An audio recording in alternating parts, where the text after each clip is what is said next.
à tous. Alors, nous avons la chance aujourd'hui de nous trouver à Montargis dans un lieu exceptionnel. Nous sommes au musée historique de l'amitié franco-chinoise. À mes côtés, nous avons donc la directrice Pewen Wang. Bonjour.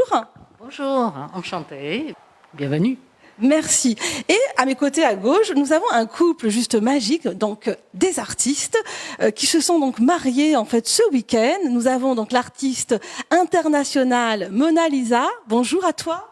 Bonjour. Et Grégory, son mari. Bonjour. Alors voilà, ce lieu est juste incroyable puisque Montargis a une vraie amitié entre la France et la Chine et ce depuis quasiment un siècle. Et aujourd'hui, on n'est pas loin des 100 ans donc de cet accord. Il faut quand même qu'on explique, puisque à l'origine, vous avez un couple, c'est quand même assez exceptionnel. Il y a une belle histoire d'amour ici, puisque finalement, dans les années 1920, nous avions eu la chance d'avoir une femme qui était Xian Xinyu, mariée justement à Chen Rezhen, qui ont fait une sacrée belle histoire, puisque finalement, une nouvelle Chine s'est créée, notamment, on va parler du Parti communiste chinois. Alors bien sûr, nous allons aller vers Pewen Wang qui va nous raconter cette histoire. Et puis c'est vrai qu'on est en plus accompagné de ce couple qui est aussi une grande artiste internationale. Donc j'ai envie de vous dire, Pewen Wang, racontez-nous un petit peu cette histoire, cette amitié entre la Chine et en France et pourquoi Montargis. Déjà Montargis. Montargis. Alors Montargis, déjà Venise de Gâtinais. Venise, on a toujours dit d'amour déjà. Mais c'est la petite Gâtinais, hein. C'est une toute petite ville. Mais petite ville pour ici en France, c'est une toute petite ville, mais pour en Chine, c'est un grand événement depuis 100 ans. Déjà, vous pouvez voir à l'époque de Changsha et Montargis. Alors, Changsha, c'est la ville capitale de province du Hunan, qui est jumelée avec Montargis, le centre Val-de-Loire, déjà depuis 25 ans. C'est deux régions jumelage et tout ça, situé dans le centre du pays, centre de Chine, centre de France. Donc à l'époque, il y a beaucoup de Chinois, des jeunes Chinois, Hunanais, je vais dire, départ de Changsha, c'est le fleuve Yangtze, une branche à côté, et arrive, prend le bateau pendant 2 ou 3 mois, et arrive en France, à Marseille, et ensuite prend le train, arrive à Montargis, dans la gare de Montargis, que vous pouvez voir déjà. Maintenant, aujourd'hui, devant la gare, la place s'appelle place Deng Xiaoping. Alors, comme il y a 100 ans, et 100 ans avant, la Chine, c'est pas comme aujourd'hui. Vous pouvez voir une carte de Chine, à l'époque, il y a beaucoup de concessions étrangères. Par exemple, ici, c'est Grenouille, considérée comme la France. Passé par Indochine, Vietnam, arrive ici. Alors, il y a des Russes, il y a des Japon et tout ça. Et c'est la fin de dynastie Qing. Dynastie Qing, c'est la grande dynastie féodale. Et la partie, pour tous les jeunes Chinois, pour tous les Chinois, c'est une image très humiliante. Vous pouvez vous rappeler aussi dans le traité de Versailles, avec la Chine, tout ça. Hein. Et ça, c'est la partie pour la Chine. C'est très connu, cette image, pour les jeunes Chinois, se présente. Et tous les Chinois disant que là, notre pays, depuis dynastie de temps, c'est des grandes routes de la soie, c'est très prospère dans le pays, dans le monde. Mais là, du coup, pour tout le monde partager le gâteau pour ça. Et évidemment, tout le monde qui se sent, il faut faire quelque chose pour le pays. Il faut changer. Alors, l'autre partie aussi, on peut voir, il y a la révolution de Russie, hein, Lénine et tout ça, hein, et il y a une influence pour la révolution. Et la partie aussi, comme la Chine en 1911, c'est la grande révolution de parti voilà, c'est fini par le féodal, passé la républicaine. Alors, sachant qu'à l'époque, la France, 1911, c'était laquelle république? Troisième républicaine. Donc, on va voir les Chinois qui ont vu propre pays, qui était vraiment une image vraiment partagée avec tous les féodats, enfin tous les colonies du pays. La partie révolution d'influence de Russie, la révolution, on appelle ça soviétique, c'est si important dans le monde. c'est là une influence. Mais sachant que aussi, pourquoi les Chinois n'ont pas choisi en Russie, mais choisi la France? Ça, il faut voir aussi après. Bon, cette partie-là, on peut voir en Chine à l'époque, dans ce contexte, et tous les jeunes, tous les Chinois qui ont envie de changer. Alors, déjà, première personne pour nous à Montargis, parce que j'ai simplifié beaucoup, hein. Oui. La partie de M. Li Shizhen, mais son nom de famille, Li, et prénom Yu Ying. Mais c'est son pseudonyme qui est très connu en Chine. Alors lui, il est venu en France. À l'époque, justement, il a vu la Chine comme celle-ci, il avait 22 ans. Il a envie de changer, il a envie de faire l'étude de l'armée militaire, mais finalement, sa santé, c'est pas tout à fait convenable. Du coup, il est venu à Montargis, parce que Montargis, à l'époque, ici, c'est le grenier de la France.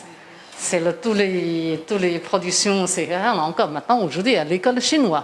Il y a aussi l'école chinoise, tout à fait. Alors, du coup, quand il est venu, il fait ses études d'agriculture, parce qu'en fait, en Chine et la France, c'est tout ça, à l'époque, considéré le pays agricole. Mais pendant qu'il fait ses études, il a remarqué quelque chose d'important, c'est que le processus de fabrication de fromage en France, exactement le même processus fabriqué comme tofu. Vous connaissez tofu? Oui, bien sûr. Vous connaissez tofu? Très bon. Il y a 100 ans, les Français ne connaissent pas du tout. C'est lui qui a proposé, disons que c'est le même processus. Alors, au lieu de lait de vache, il y a lait de soja. Donc, du coup, il a fait venir des ouvriers chinois pour faire des usines, l'école, enfin, pour...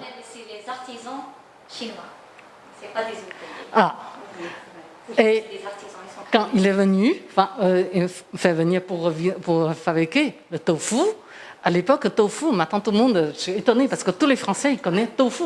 Mais ça, c'est le nom en chinois, tofu. Mais à l'époque, ce qu'il a dit, c'est le fromage de soja. Pendant très longtemps, fromage, c'est pas fromage de lait, c'est fromage de soja.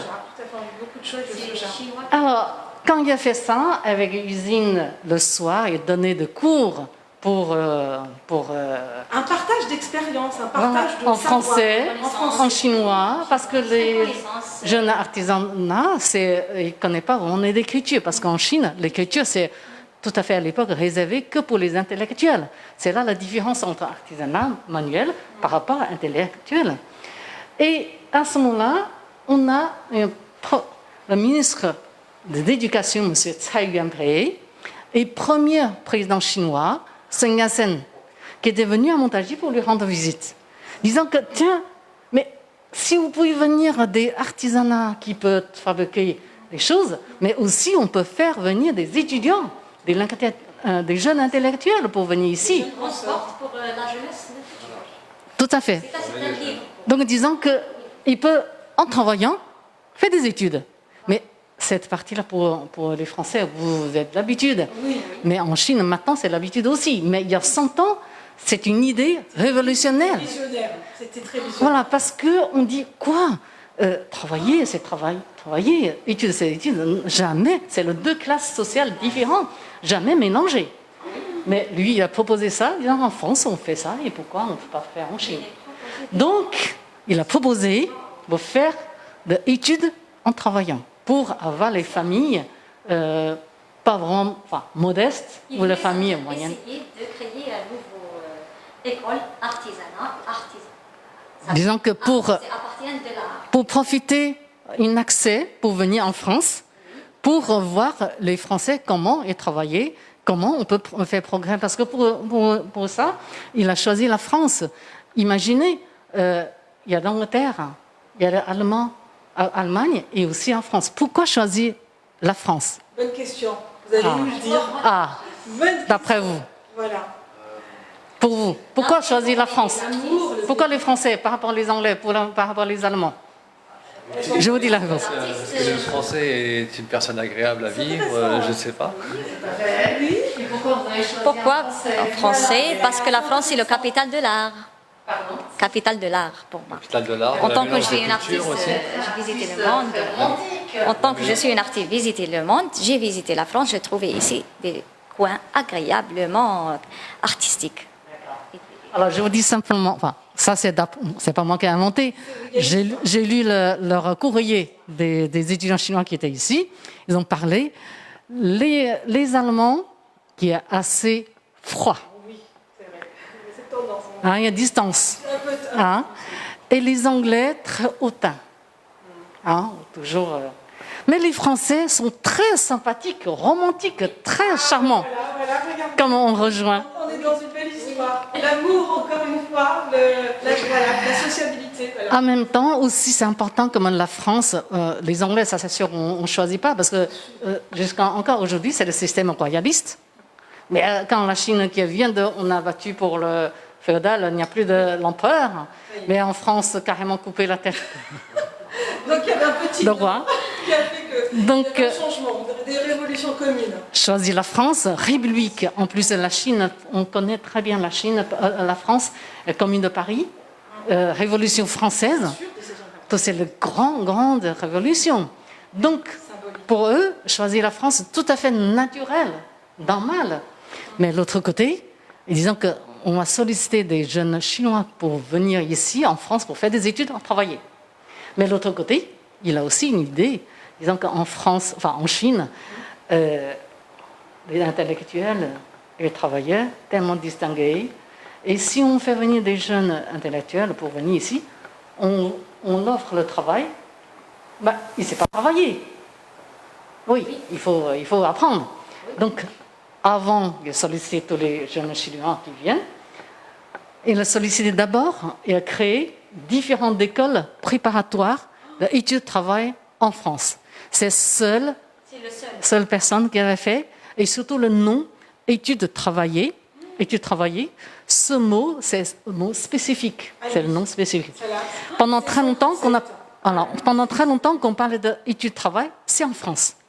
Quand on parlait aux États-Unis, après, il y a des gens qui travaillent en même temps. On dit c'est moitié travailler, moitié d'études. C'est pas le nom spécifique. Donc c'est important. Mais c'est très important ce que vous dites parce qu'on va le découvrir. J'imagine en allant visiter, puisque dans les années justement 1920, tous ces étudiants qui arrivent, donc études, on les voit, c'est tous des étudiants et des travailleurs. Ce qui va faire la nouvelle Chine. C'est magnifique. Ensuite après, il a fait ça en Chine, différentes villes, pour créer l'école préparatoire. Et c'est avec toutes ces écoles-là, il y a Deng Xiaoping, qui était province de Sichuan, hein, c'est dans le sud-ouest, et qui était venu, il habite dans le petit village par rapport à la grande ville Chongqing. Il a marché 7 jours pour arriver de grande ville pour faire des études. Alors aussi, Pékin et Canton, Shanghai, il y a toutes les écoles préparatoires. Mais sauf qu'on revient parler de Hunan, parce que Hunan c'est dans le centre. Et comme en France aussi, le centre c'est toujours par rapport aux côtes moins actif quoi. Hein. Mais alors justement, province de Hunan, qu'on revient ici, elle partait là-bas. On a vu ici. Qu'est-ce que vous avez vu, le nom? Vous pouvez prononcer? Mao Zedong. Il a voulu devenir. En fait, tout simplement, pour eux, ils n'ont pas eu une occasion d'avoir l'école préparatoire. Parce que lui, il a fait le Pékin, Shanghai, et dans le centre, c'est dans le sud-ouest, à côté pas très loin de Vietnam, tout ça. Mais c'est à Hunan, 1918, en avril. Il n'y a pas d'école préparatoire, mais ils ont créé une association, des nouveaux peuples. Oui, tout à fait. Donc le but, le statut, c'est pour venir en France. Et sachant qu'à l'époque, Mao Zedong, il a créé. Vous pouvez voir. Les camarades doivent voyager dans les 4 coins du monde au lieu de se réunir dans un seul endroit. Mieux vaut qu'un ou plusieurs d'entre nous explorent un front. Tous les fronts seront enfin explorés. Tous les fronts ont besoin des pionniers. Mao Zedong. Un très grand honneur pour ouvrir une grande ouverte porte pour toute la jeunesse du monde et pour les scientifiques, les artistes, les artisans, les travailleurs, toutes les jeunesses, c'est très important pour la paix et sur le titre de la liberté humaine sur la Terre. Merci. C'est Mao, à l'époque, première fois, il quitte de son pays natal. C'est le but pour venir en France, pour faire des études de travail. il a parlé, il a sollicité tout le monde, il faut aller à l'étranger, il faut aller dans 4 coins du monde. Alors, vous voyez, il est arrivé avec son copain, ils n'ont pas de l'école préparatoire, mais ils ont créé une association Nouveau Peuple. Et cette association, le statut et le but, c'est pour faire des études de travail en France. Donc, tous les deux qui sont arrivés à Pékin pour trouver M. Li, pour dire que nous, on a envie d'aller en France, aller à l'étranger. Alors, ils ont logé dans cette maison, et c'est M. Yang Changqi. C'était leur ancien professeur qui travaille dans l'université de Pékin. Alors, aussi, vous pouvez voir ici, Mao Zedong, ça c'est le Mao Zedong qui a écrit, tout ça, le Mao Zedong l'a écrit, demander des collections de fonds pour participer au voyage en France. Quand Mao Zedong arrive à Pékin, ils ont écrit le courrier, sollicité avec beaucoup d'amis, beaucoup de personnes, pour collecter les fonds pour revenir en France, pour lui, pour ses amis aussi. Alors finalement, maintenant, l'histoire, c'est toujours après qu'on regarde, Mao Zedong, dans sa vie, n'a jamais venu en France. Une fois arrivé ici, première chose, après, quelques années après, on sait très bien, c'est sa fille qui est la première femme de Mao Zedong. C'est son professeur. Deuxième chose aussi, il est là, pendant cette période, il travaillait dans l'université de Pékin comme bibliothécaire. Très bien. Donc vous pouvez voir, dans la vie, vous travaillez, vous avez une femme pour construire une famille, vous faites quoi? Déjà pas mal. Oui. Donc il n'a pas vraiment très envie pour encore prendre de l'argent pour venir en France. Mais quand même, c'est quelqu'un. Oui, parce que son idée, à l'époque, il a écrit un petit mot pour parler de ça, parce qu'il y a beaucoup de gens qui lui demandent pourquoi à l'époque, finalement, vous n'avez pas été en France. Alors, de la part de Mao Zedong lui-même, il dit qu'à l'époque que je trouve pour aller en France, pour aller à l'étranger, il faut d'abord connaître bien notre culture, mais à l'époque, je trouve que je n'ai pas assez de connaissances pour connaître mon propre culture de la Chine. Donc, je préfère rester encore en France, en Chine, pour bien étudier l'histoire de la Chine et après pour partir en France. Alors, vous pouvez voir ici la femme. Déjà, l'école des filles, là, c'est la petite sœur de Tsai He-sen, Tsai Chang. C'est sa mère, la mère de Tsai Chang et Tsai He-sen. Et c'est sa fiancée, sa femme. Alors, déjà, premièrement, Tsai Chang, la petite sœur, elle n'est pas vraiment, elle est très jeune, elle n'a pas vraiment pensé comme son frère pour faire des études en France, mais parce qu'en fait, à l'époque, elle a justement ses mariages arrangés, c'est son père, il faut payer quelque chose pour marier avec un grand commerçant. Elle n'a pas voulu du tout, parce que c'est quelqu'un de grand caractère. Et sa maman, qui est issue de grande famille, elle disant que, oh là là, ça, ma fille, si elle est restée là, et le village a encore mentalité. Vous savez, le système féodal qui a changé comme républicaine, mais mentalité, c'est pas un jour qui change dans le village. Elle est toujours restée à ce point-là et serait mal vu. Alors, sachant qu'à l'époque, elle, quand elle était petite, les femmes, il faut pied bandé, le petit pied qui a bonne présentation. À l'époque, il faut le faire. Elle a très mal. Et puis sa maman dit, oh, laisse tomber. Bon, sa mère, elle a grand esprit. Elle est assez très ouverte. Très ouverte. Malgré tout, elle a toléré. Exact. Et le moment, là, elle disant que si elle est restée ici dans le village, alors là, ça c'est très très mal.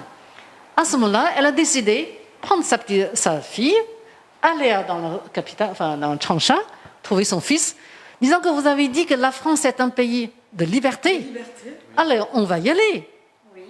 Donc, elle a ramené sa fille, et elle, à l'époque, elle a 55 ans, avait pied bandé, tout petit pied, arrive ici à Montargis. Prend le bateau avec eux ensemble. La fille, elle, c'est d'une grande intelligence. Mao Zedong admire beaucoup. Elle dit que c'est la meilleure femme et elle a toutes les qualités humaines. Et elle fait ses études avec moi, tout ça, dans la même classe, l'école normale. Puis elle, c'est une femme qui est vraiment combattante. À l'époque, c'est l'école normale pour être institutrice. Elle est allée dans son village, tous les montagnes, la province de Hunan. Elle a monté toutes les montagnes pour trouver les filles de la maison qui ne travaillent pas. Elle a ramené à l'école. Elle a créé son école propre l'école. Elle a ramené tous les enfants, toutes les filles dans l'école, ce qu'elle a créé. Et l'école manquant encore, maintenant, elle est là. Elle a planté les 2 grands arbres, maintenant 100 ans après, le grand arbre. Elle a libéré. Alors, c'est elle qui a écrit. Elle a libéré. Ils sont coincés. Tout à fait. Et elle a écrit créé l'hymne de l'école. Et elle a créé tous les de cours de manuel, de cours pour les filles, toute l'éducation. C'est important, tout ça. Donc, elle a envie d'aller voir en France comment ça fonctionne aussi. Alors ici, on peut voir, après, on revient, Mao Zedong finalement n'est pas venu. Et tous ces mamies et les femmes sont venues. Elles sont venues et elles vont continuer à compter. Voilà. On va raconter tout ça. Alors, on peut voir tout simplement, il y a tout petit partie, sont déjà... Alors, on va ici pour Mao Zedong. Mao Zedong aussi, derrière là aussi. Alors, chaque fois, quand des gens qui départent de Chine pour partir en France, il est toujours là pour dire au revoir. Alors, imaginez, il dit au revoir avec tous ses amis, partez en France, et dans sa tête, dans son cœur, qu'est-ce qu'il pense? Évidemment, il a envie de venir, mais finalement, il est resté.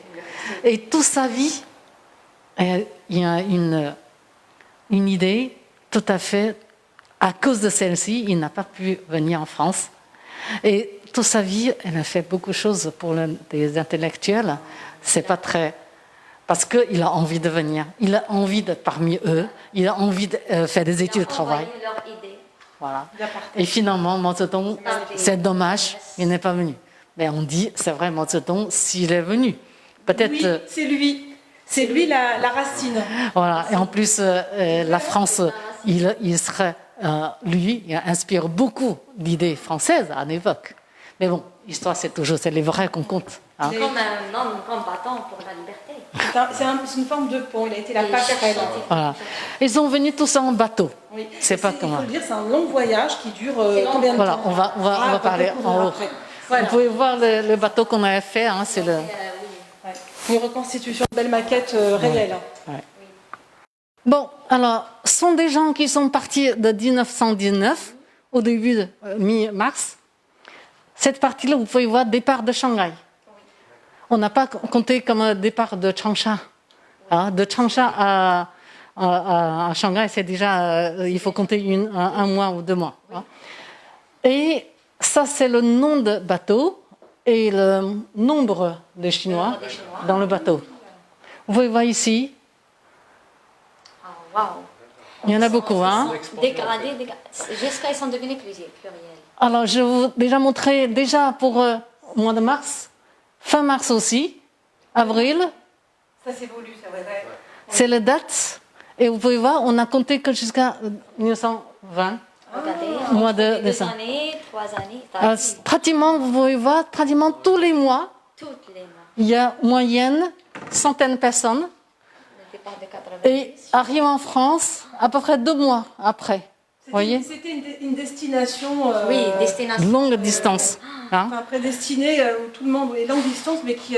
C'est chaque mois que pratiquement arrivent centaines de Chinois à Marseille.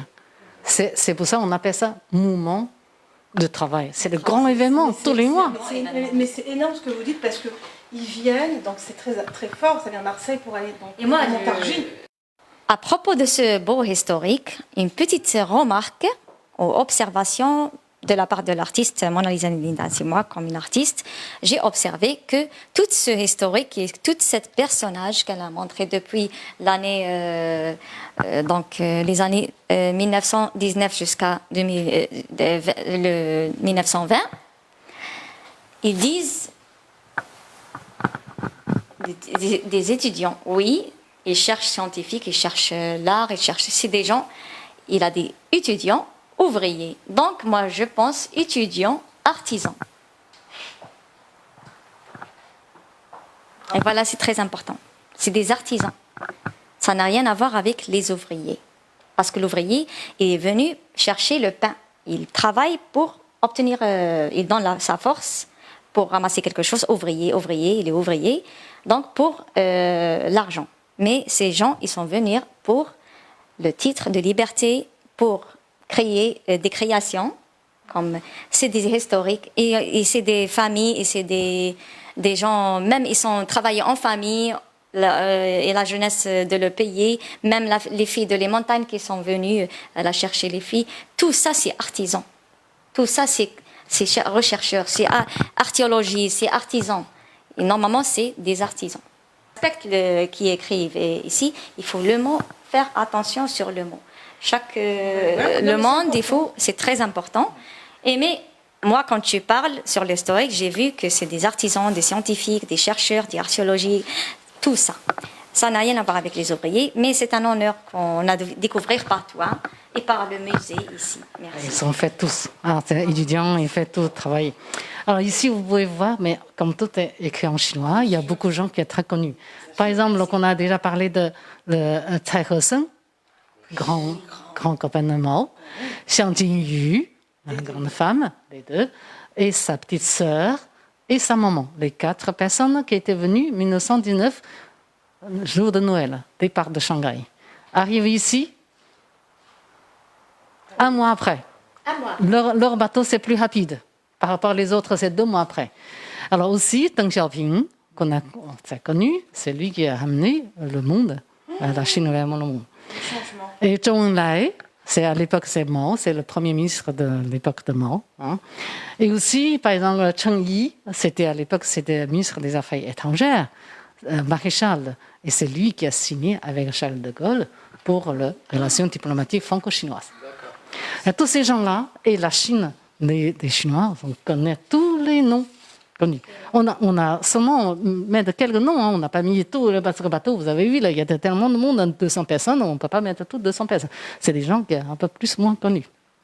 Vous avez justement parlé du général de Gaulle qui venait donc d'un petit village et qu'effectivement, voilà, son histoire. Et quand on voit ce que vous êtes en train de nous dire, est-ce qu'on peut expliquer que ce sont des grands noms qu'on a cités, puisque certains, ils ont en fait construit la Chine, le Parti communiste s'est construit dans un village comme Montargis, et ils ont changé le monde. Donc c'est symbolique de parler, tu parlais effectivement des artisans ouvriers, mais en fait, ce sont au-delà des artisans, parce qu'ils ont construit, ces artisans ont construit en fait le pays, comme effectivement l'a fait bien sûr notre général de Gaulle, au nom de son village du Colambé, d'un tout petit village de Colambé. Et là, on a une Chine qui s'est construite à l'extérieur en France pour donc évidemment on peut que parler d'amitié franco-chinoise. Voilà, ça c'est 1964 après, et c'est de Gaulle, il a vraiment dans le monde entier, il n'y a que la France, c'est le premier pays occidental reconnaît la Chine. Il a tout simplement une phrase disant on ne peut pas ignorer le grand peuple de ce pays-là. Simplement, simple. Et ça veut tout dire. Tout dire. Ça veut tout dire. Donc on continue à voir, et ce sont des gens qui arrivent à Marseille, prendre le bateau, et à Paris, prendre un petit peu l'argent d'une association qui est donnée. Et vous pouvez voir une carte ici, prendre le bateau, enfin tout ça à l'époque c'est le chemin de fer qui est très important. Hein. Et puis ça c'est des usines qui travaillaient en même temps, et puis d'écoles. Alors l'école principalement c'est M. Li Ying qui a organisé alentour de Montargis, Fontainebleau et Paris. Alors à l'époque il y a beaucoup de Chinois qui ne connaissent pas, qui même retournés en Chine et parlent de Montargis et croyaient comme disant c'est dans le banlieue de Paris, à côté de Fontainebleau, parce que Montargis c'est pas tout connu. En plus pour prononcer Montargis pour les Chinois c'est compliqué, parce que les Chinois chaque mot c'est une syllabe. Alors Montargis déjà combien de syllabes? Il y a au moins 4-5 syllabes. Donc à l'époque il y a beaucoup, surtout comme la Chine par rapport à la France. Il y a 18 fois de surface de grand. Et quand vous parlez de la Chine, vous connaissez combien de villes? Shanghai, Pékin, et le reste, le petit, on ne sait pas. Mais comme les Chinois connaissent la France, Paris. Donc Montargis, alentour de Montargis, c'est très connu comme à l'époque ici. mais pas tout à fait en Chine. On dit c'est que dans le banlieue de Paris, mais c'est vrai, c'est pas tout à fait banlieue de Paris. Hein. Donc aujourd'hui, Marina Montargis, il y a 100 ans, c'est l'école des garçons. Cette photo qui fait là, ici, cette partie-là, ils sont sur l'escalier, fait la photo. L'école des garçons et l'école de filles, aujourd'hui, s'appelle Collège de Chinchon, juste à côté de l'hôtel Ibis. Alors, la vieille dame, vous l'avez bien vu. Comme c'est l'école de garçons et les filles, c'est le même directeur, directeur ici, la vieille dame, elle est là. Le couple, Tsai He-seng, Xiang Jingyu, les deux là. Hein. Et sa petite sœur, elle est là. Alors ici, dans la photo, on retrouve aussi elle. Elle est ici. Elle est très jolie, hein. Très jolie. Et ça, la dame, que tient Hao, elle a un petit pied, mais elle est très élégante. Et la petite sœur de Tsai He-seng, elle est là ici. Élégante avec le chapeau. Très élégante, Elle est très jolie. Alors, sachant que sont logés ici, dans cette fenêtre-là, les deux chambres, et ici, logée, leur directrice s'appelle Madame Dumont.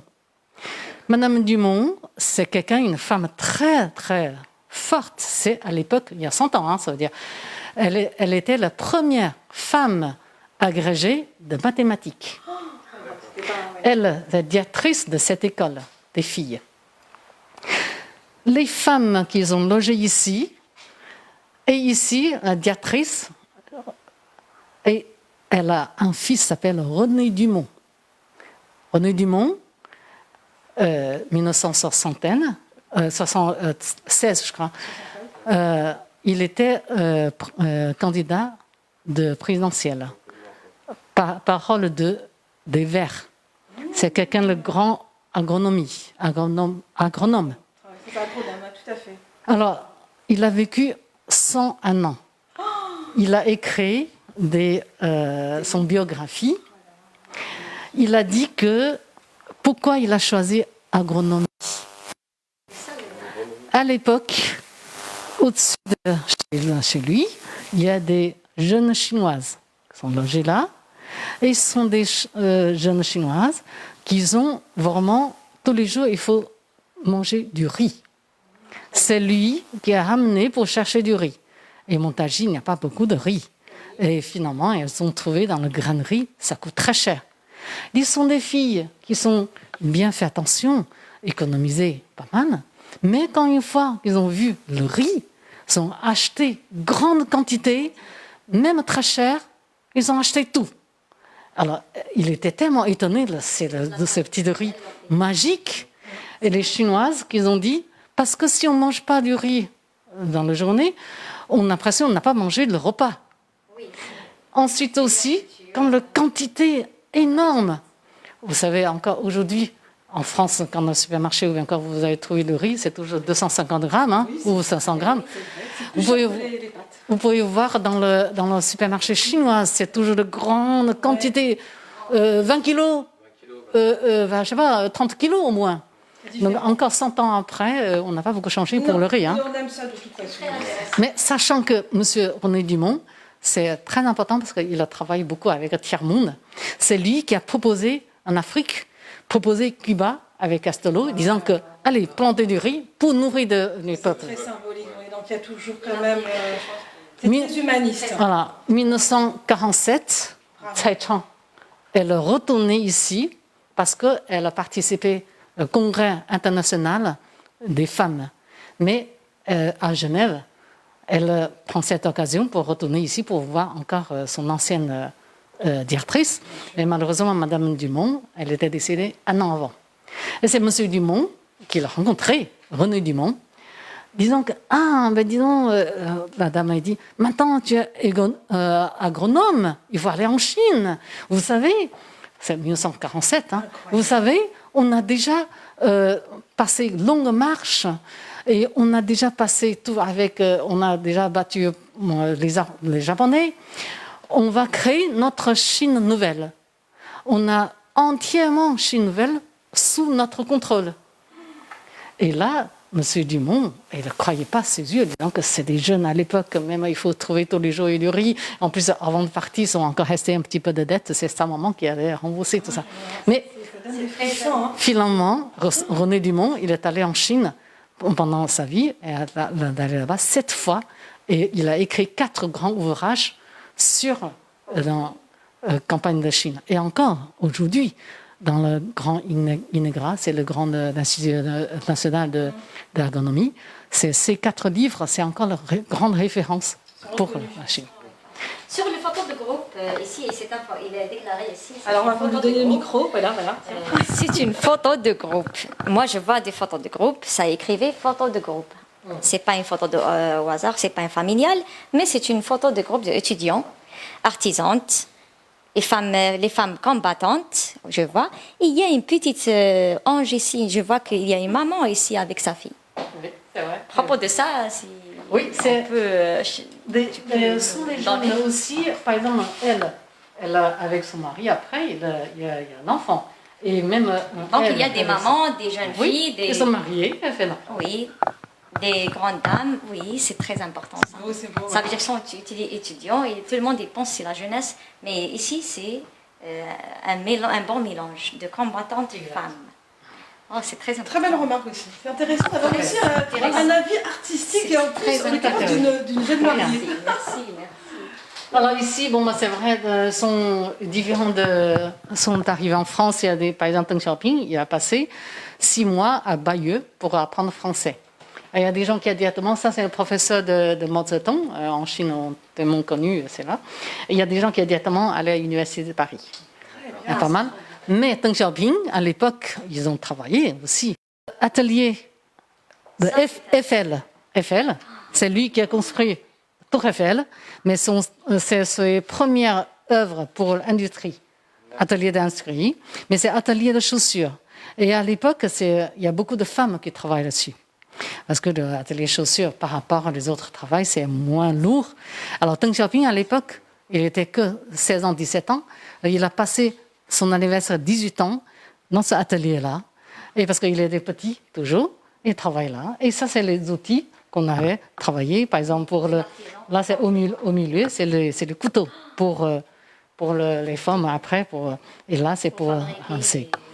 Donc là, cet atelier, c'est encore resté maintenant, aujourd'hui. Oui, il est encore resté. Mais il y a en plus une très belle histoire, effectivement, Eiffel, entre le pont, l'usine. Il y a une belle histoire tout à fait. de la famille de Gustave Eiffel à Montargis aussi. Exactement. Il a fait l'atelier, il a fait le pont, la passerelle qu'on a aussi eu l'occasion de filmer. Donc, c'est vrai que pour ceux qui ne connaissent pas Montargis, c'est juste incroyable parce qu'il y a tous les plus grands inventeurs, les chercheurs, les scientifiques, on le voit encore avec la Chine.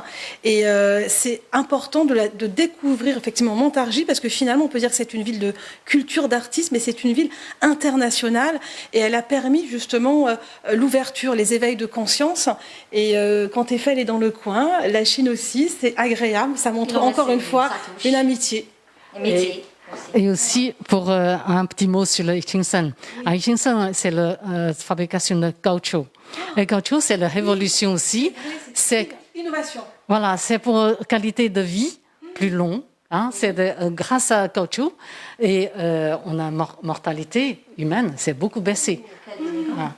Et c'est important pour ça. Là, maintenant, Hutchinson, il y a déjà beaucoup travaillé avec la Chine aussi. Il y a des branches avec la Chine parce qu'ils ont travaillé beaucoup sur tous les voitures et tous les vélos, les pneus de vélo, et puis tous les rejoints de voitures. Voilà. Il a ramené le Tour de France, les voitures de rallye. Oui, tout à fait. Oui. Fournissent le Tour de France au niveau des pneus, les voitures de rallye, les voitures de course. Ce qui est intéressant, c'est vrai que ce qui est incroyable, parce que c'est vrai, on n'a pas le fait, mais c'est vrai que, comme vous dites, c'est que finalement l'innovation vient des deux pays. Tout le monde a partagé son savoir. Et ça, c'est vraiment très beau, en fait, parce que c'est vrai qu'on est aussi dans un monde, en ce moment, dans une période difficile, mais on se rend compte que le monde peut changer quand on partage, en fait. Voilà. Et là, on est dans ce musée de partage, en fait, de deux pays, en fait. Partage de pays, partage la culture, partage les créations, les idées de travail. Ça, c'est des idées de travail. Et avec un couple qui partage, parce que là, on a aussi... Avec les Français, avec les Chinois, les autres pays. C'est un couple, c'est ça, c'est un couple. Les Soviétiques, l'amitié. c'est important. Usine, on avait fait pas mal, hein, parce que là, c'est une usine de caoutchouc. Et des étudiants chinois qui étaient venus, ils ont travaillé chez Renault, chez Creusot, Schneider. Ils sont certifiés. Et puis, voilà, et puis Hutchinson, tout ça. Et Hutchinson, déjà, par rapport... C'est l'atelier extérieur. Là, c'est très grande usine, en fait. Alors, aussi, en même temps, évidemment, ils ont fait des études à l'école. Là, c'est de l'école de garçons qu'on avait vu, et ça, c'est la table à l'époque. Donc, elle est authentique. Authentique. On peut dire que les grands hommes... Et là, c'est l'encrier. L'encrier ont été assis sur certains. Exact. Ouais. C'est à l'époque. Donc, on peut la toucher, elle porte bonheur. Bon. Allez, on la touche. Voilà, tous. Allez. Voilà. Qu'elle porte bonheur et puis qu'elle soit l'ouverture, justement, dans ce Alors, des Chinois qui ont dit, oh là là, les Français, regardez bien, il y a écrit, il y a Julien, il y a du vin, et même pendant cours, ils ont envie d'avoir de vin. Les étudiants, toute la jeunesse. Vous savez, on a connexionné la table, et c'est le 2 d'encrier, c'est récemment des visiteurs qui nous ont offert. Disant que voilà, à l'époque c'était le trou, mais alors là ils ont mis. Ils ont mis les encriers de l'époque et tout. C'est vrai, en Chine on ne voit pas, hein, on voit jamais des trucs comme ça à l'époque. Là, en Chine c'est plutôt calligraphie avec un pinceau. Ah, oui, hein, et là ici c'est le.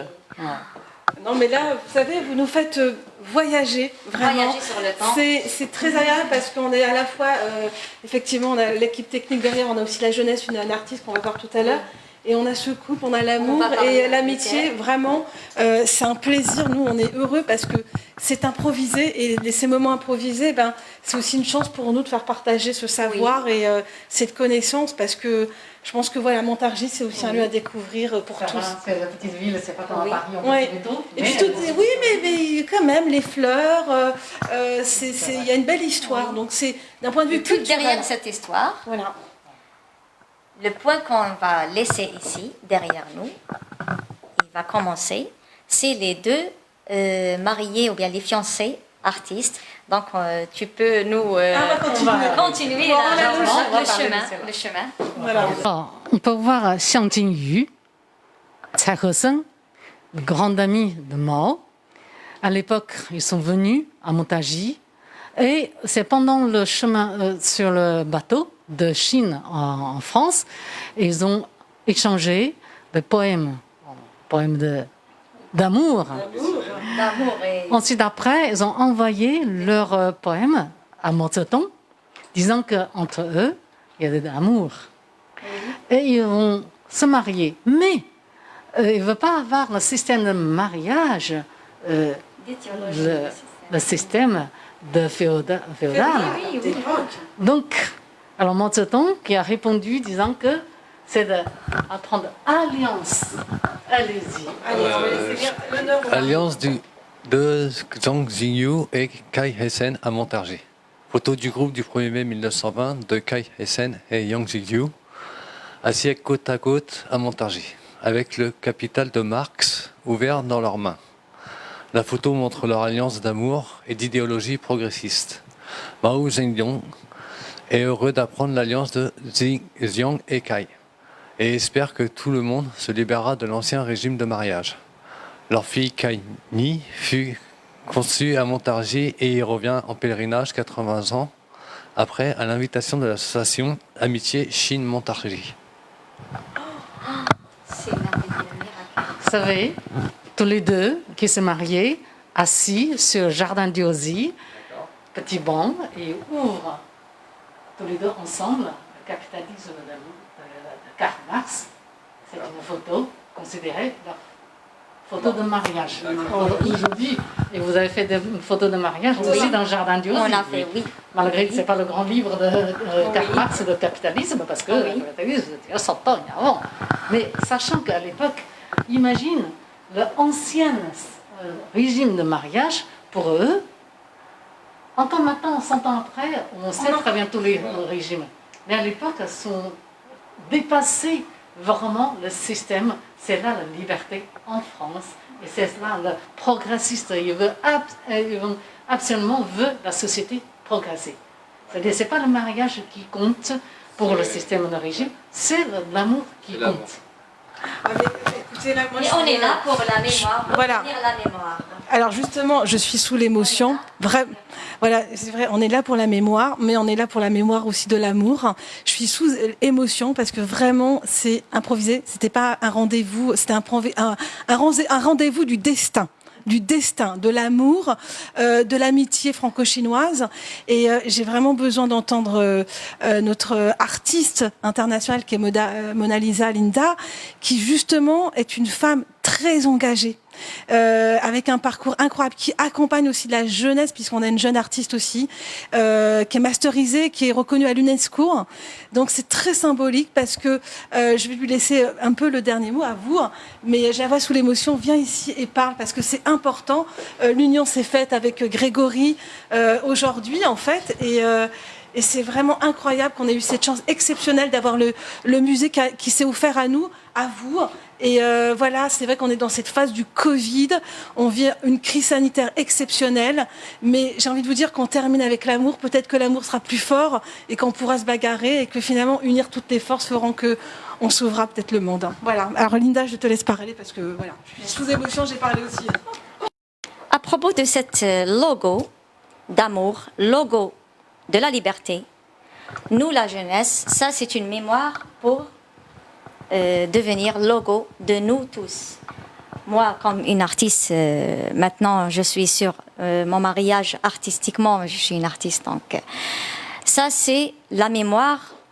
Mais cette mémoire, c'est un logo pour toute la jeunesse, ou tous les artistes ou les scientifiques qui voyageaient sur le monde pour le titre de liberté et leur amour d'amour. Et je te laisse la parole, toi. Je trouve ça ce moment très magique parce qu'en fait, comme on peut le voir, c'est 1920 en 2020. On se retrouve devant la statue de personnes amoureuses qui ont tout fait pour avoir la liberté d'un mariage, une union libre en fait, sans qu'il y ait des projets familiaux ou financiers. Parce qu'à l'époque, en fait, en Chine, c'était le mariage pour la famille, pour la fortune, tout ça. Donc voilà, je trouve ça très bien et ils ont prouvé, ils ont montré un message de liberté, de l'amour et d'expression. Et il faut le dire, Grégory, tu es aussi artiste, peintre, mais tu es aussi un artisan, il faut le dire, qui orne les anciens monuments.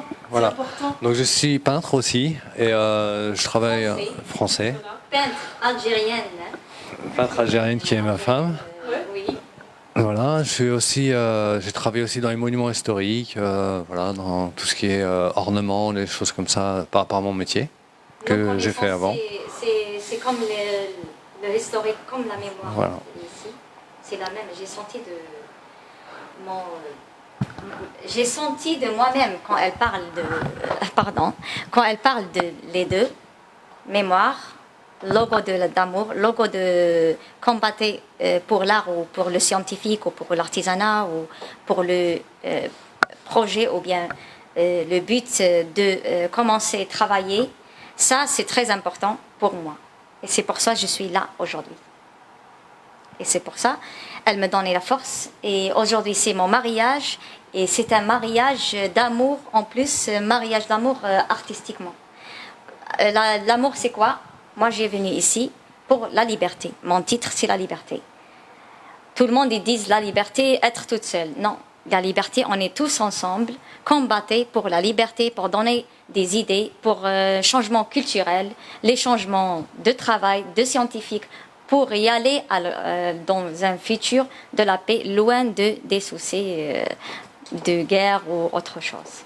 Et c'est ça très important. C'est vrai. Et ce couple, il faut le dire aussi, on va donner le dernier mot. Bien sûr, notre docteur, qui va justement dire, parce qu'ils ont construit un pays, une puissance, avec l'amour. Voilà. Venez ici, c'est important parce que vous nous avez accueillis dans ce musée historique avec un couple comme ça de mariés, c'est très élégant. C'est vrai, c'est important comme ce que vous avez dit.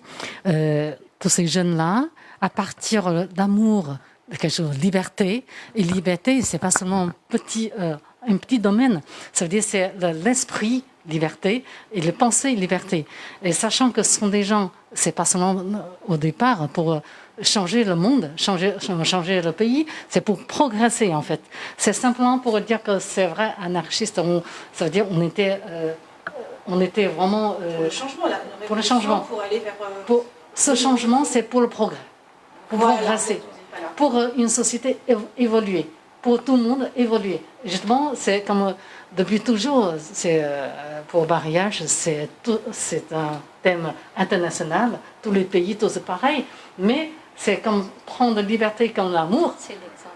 Et c'est emblème. Hein, et là, 100 ans après, on est toujours dans le même chemin. Oui, le même chemin. En France, le même chemin.